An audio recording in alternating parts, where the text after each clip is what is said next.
If that scenario comes to pass, Google Ads will no longer be the valuable asset that it is. Yeah, well, I've got the breaking strength of a Kit Kat because you've swayed me back the other way. Match types. Your prediction. You struggled to come up with a positive prediction, but you were pretty quick to highlight the one thing you really didn't want Google to take away, which was match types. So let's dive a little bit into that in detail. Like, Yeah, everybody knows broad matches. It can be good. Obviously, you have the broad match paradox. That's your lovely idea for why broad matches can be a good thing. But if you don't use it properly, it can backfire. So what works? What doesn't work? Where is your mind at with broad match? so I've slept and eaten a couple of times since we recorded that, and I did think about.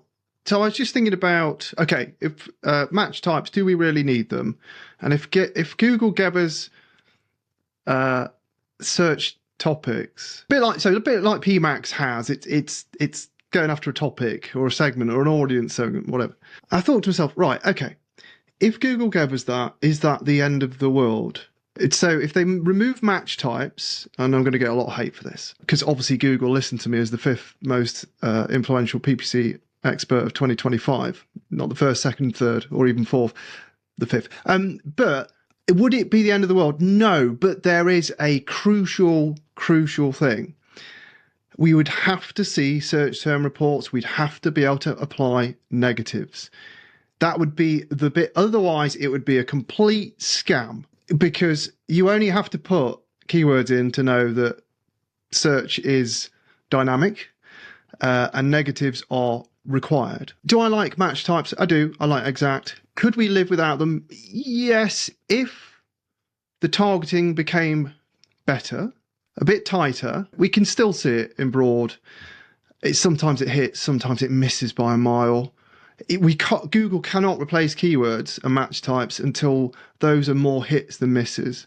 You can't have a keyword that's got iPhone in it and then purple dildo comes up in the search term reports. It's just not acceptable because there happened to be a purple rubber case or something for the iPhone. Saved it. So search, topical search or search topics. So you're selling microphones and you're like, my audience is people buying music equipment. It's too broad. Okay. And then it sort of reminds me of display audiences. Then you go down another level. You've got pianists, you've got guitarists, you've got podcasters. It's like, oh yeah, okay, podcasts. That's my target audience. But then how do they know it's a microphone? It starts to get a little bit tricky. That's product data. But services, it starts to get a little bit tricky as well. Like, how do you... Okay, well, Google will use the website content. Okay, yeah, so it ties that all together, which it does now. And in Fantasyland, it sounds easy. It sounds like it should work. It sounds like it should be brilliant. Give them a website, give them a target audience, a rough audience, and they'll figure the rest out for you. But until that's the thing that works, and it doesn't quite work, they can't remove match types. But I'm not against it so long as we get the control at the search term. We still need to see, okay, I'm using this automated targeting system, but tell me what it's hitting. Like, you do the thinking, but report it. Report back to me. I've sent you off in this direction. What are the search terms? So I know that because we could be in the complete wrong direction. We need that. We need to be able to add negatives. And it would have to be all search terms, right? Not 30%, 40%. You'd have to be able to see every search term that led to a click. This fucking privacy thing. I should ask Grok, because Grok's quite good at this. When someone puts something on Twitter now, you can go, Grok, is this true? And it will actually go out real time and try and work it out for you. Good use of AI. Is this purely about privacy? Is that true?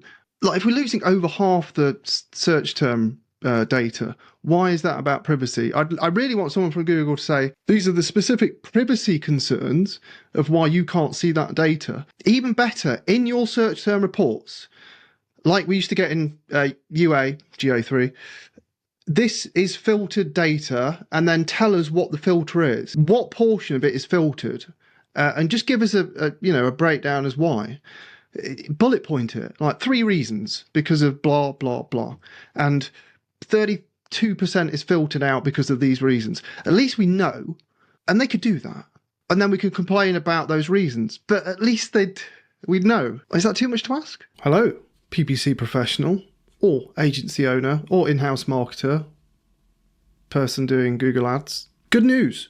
Writing competitor crushing ad copy just got easier. It actually got fully automated inside the 23 pillars of ad copy, which is a God tier ads product.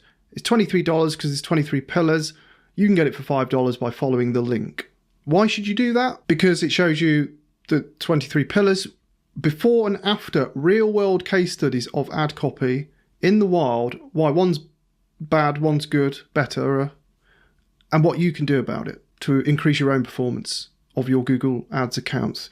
I'm a professional, and this is a sales pitch. So please click the call to action. There's a link somewhere around here. Oh yes, it's got a ChatGPT prompt, so you can fully automate the ad writing process. In fact, it's better than that. It's got a ad writing copy prompt that automatically improves itself. There's a improvement agent, so every time you run it, it improves the prompt. So I give you the starting prompt, you run the script, and it improves the output over time. All of this for like $5. It's kind of ridiculous. And I also forgot about the RSA template. So there's a responsive search ad template inside as well. So yeah, $5. See what good, bad ad copy is. See all the elements, learn that, get AI to do the job for you, paste into your Google Ads account, win. If you do away with keywords and match types and search terms, you're undoing the covenant on which Google Ads and its pricing model were built. The promise was, we will show you what people are searching for in a given moment, and you will pay for every time somebody makes that search and clicks on an ad, which we will put front and center above all the organic results. So you will jump to the front of the queue, and you'll only pay us when somebody clicks on that ad. But you will have the ability to target people, whether they're exploring options or have made a decision based on what they're searching for. You'll be able to target people. If you do away with that, Google's basically becoming a search engine. The person using it is using it as a search engine, and the person advertising on it, you have to treat it like a social media platform, like with Meta, which is basically interest-based targeting. That is going to be a big problem. The second thing is attribution and being able to show people the impact of the ads that they run on business is going to get even trickier. It's already tricky to draw that connection because Google's showing you less and less information.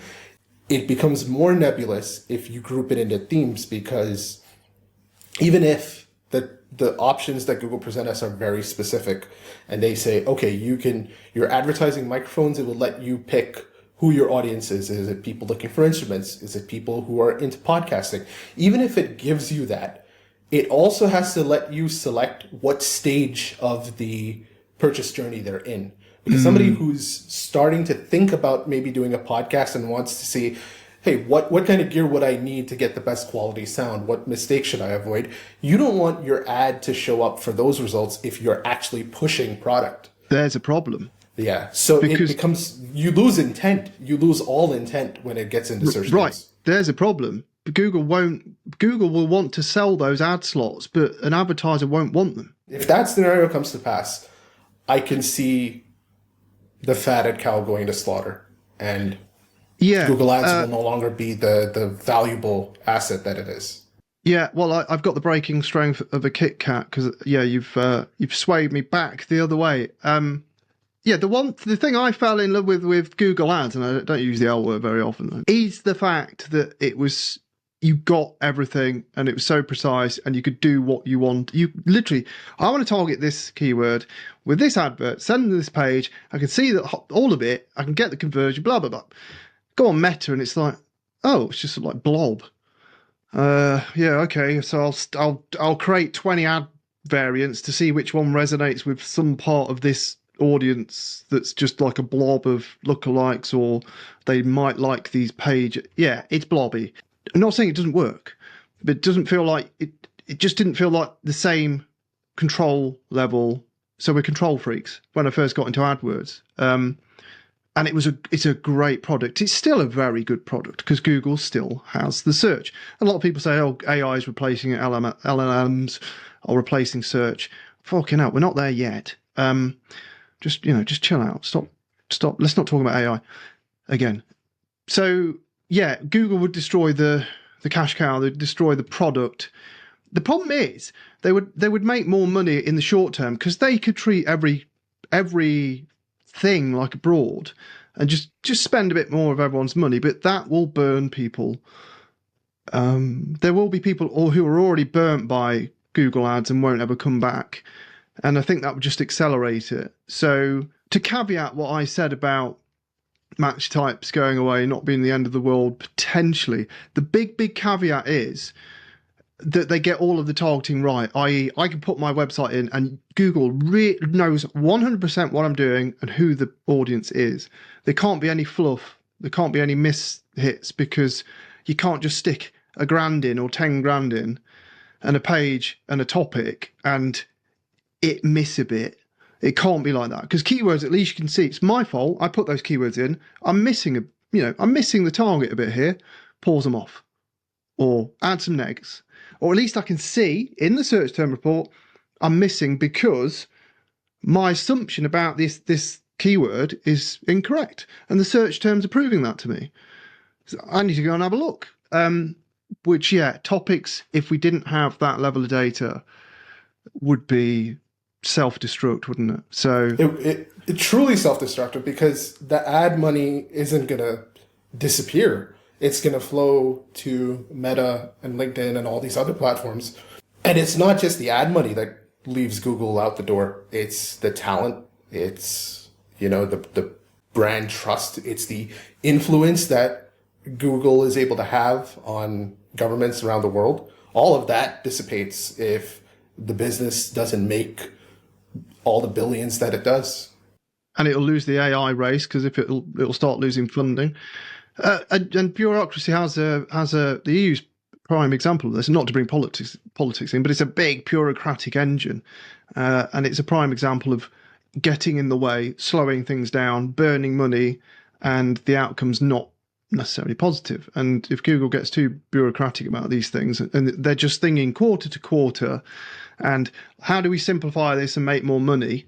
Because everyone wants simple because then they can get on with their lives. It's like, well, not all of us want simple. We don't want it to be convoluted, but there's a difference. Like complex and convoluted, not the same thing. Like complexity is not an issue so long as it's useful complexity. If it's convoluted and crap because someone's designing a UI, it doesn't make fucking sense because they never use the product. That's convoluted. Anyway. I feel like Google listened to our last video and they're like, we need to make these two look stupid. And then they went ahead and removed the negative cap for PMAX. Well, I think it's what you alluded to in private. Well, someone reached out to you in that the product managers, product developers don't use the product because why? If you've ever managed a Google Ads account, why would you set a negative keyword limit to 100? I mean, you could literally go into your search term report on probably any account and literally do one filter and have more than 100 search terms that you're not quite happy with that you could negative.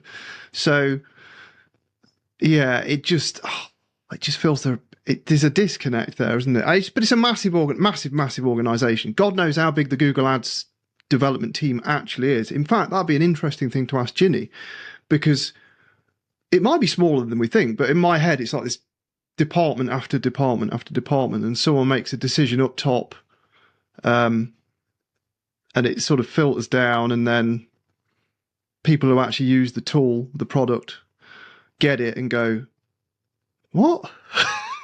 What's this? Gil mentioned it in his video. It's the bureaucracy that holds them back. It's not the innovation or the quality of their people, but just how big and broad and disconnected all the teams are. So you've got one team that's working on one part of Google Ads. You have one team that's working on another part of Google Ads. Those two teams don't talk to each other. They don't interact with each other except for their project managers or whoever's in charge of like keeping them on track. And that is, it's basically a company of silos. And It's weird. Everybody knows that when you build silos in an organization, there's disharmony and, a lack of cohesion, whatever you want to call it. And we feel that as marketers in how the product feels to use. Discombobulated, but yeah, a lack of cohesion is the right word, but discombobulated just sounds good. I'll write that down. I think it's an important note here, actually, whilst we're being serious, and we should definitely put this in. If a Google developer or someone on the product team sees comments from me, you, the industry, they probably feel pretty bruised because they're sat there going, I'm developing this thing, I'm doing my job, I think I'm doing a good job, and then I look at social media, I look at the advertising, and they hate me. But it's not that, and it isn't personal. It is very much pointed at Google, not everyone at their feet. I don't understand how you develop Google ads or Meta ads or Reddit ads or any of the ad platforms in silos where one team focuses maybe on button color. I'm being extreme, but in fact, that's actually not an extreme example. If someone's focusing on the UI and they're not actually getting involved in how the product works, they're just being given like wireframes or ideas. It's like, we need these buttons to do this. And that would explain why the UI is such a changing crock of... Because it keeps getting worse. I didn't even know you could collapse the left-hand column could be collapsed away out of view, thank God. I didn't even know you could do that until recently. Like, I saw someone do it and I'm like, hey? I don't remember who it was, but there was there's somebody on Twitter who shared that there were two document tabs, one on top of the other, and they both led to different pages. And you just have to wonder, like, would it not be better for everybody involved if there was some kind of central quality assurance, something like that? Right, Google has its own advertising department, its own marketing department. So Alphabet, but Google will. The YouTube team will, and other product lines. Are they not part of the conversation? Are they not, like, we use the product, we're internal, we get it, and we feed back to the product team before they start pushing this out to the world. And if they do, then maybe they're the ones we should complain at because they should know better. I don't know. The UI, constant UI changes is a bugbear of mine because it just feels like someone's justifying their job. It's like, hey, look, I did a thing. It's like, what, you've hidden the frigging button and moved it somewhere else, and you put something that was logical under a different menu, but why? For better or worse, the people who work on this, if you happen to be watching it, you are faceless, amorphous entities in the ether to us. So yeah, Don't take that personally either. again, I'm trying really hard not to insult them, but it's coming off really badly. It's leadership. I think the leadership, those are where the decisions are made, and it trickles down into a subpar user experience. But I've always held leadership responsible, not the individuals. Yeah, shit should roll back up the hill, not down. So it's the boss's fault. Unless there is that one guy watching this video who works for Google and he's sat there going, I did that and I'm doing it because I know it pisses you off. And it's like, fucking do it again. Yeah, if it's this one dude or dudette, then yeah, we don't like you. But otherwise, yeah. Next topic. Equal opportunity haters. That's us. Yes. Good. Very modern.